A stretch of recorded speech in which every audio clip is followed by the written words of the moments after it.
বাচ্চা চন্দ্রকোনায় কি করতো এরা? একটা পতাকা লাগাতে দিত না। মিটিং মিছিল তো দূরের কথা, তারা আজকে নাকি বাংলায় পরিবর্তন আনবে। সুশান্ত ঘোষের নেতৃত্বে পরিবর্তন হবে মেদিনীপুরে।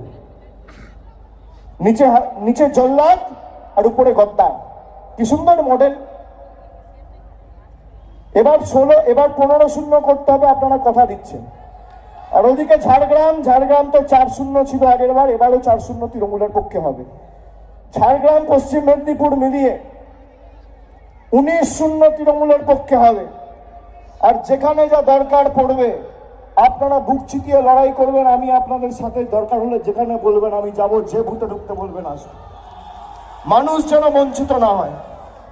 সবাইকে কথা দিয়ে গেলাম। আমি আজকে আর বক্তব্য দীর্ঘায়িত না করে, অনেকক্ষণ বলেছি, প্রায় 45-50 মিনিট হলো, আপনাদেরও বাড়ি ফিরতে হবে। আবার আসবো, 1-1.5 মাসের মধ্যে আবার আসবো। আর প্রতিটা বিধানসভায় যাব, যে অঞ্চলে সভা সমিতি করতে বলবেন, ঢুকতে বলবেন, ঢুকবো। কিন্তু বিজেপিকে শূন্য করার দায়িত্ব আপনাদের, আর আপনাদের আশা পূর্ণ করার দায়িত্ব আমার। কথা দিচ্ছেন? কথা দিচ্ছেন? কথা দিচ্ছেন তো?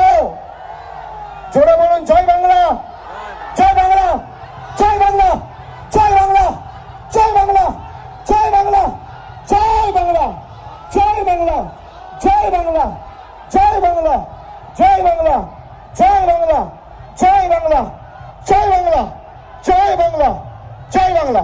অনেক অনেক ধন্যবাদ, নমস্কার।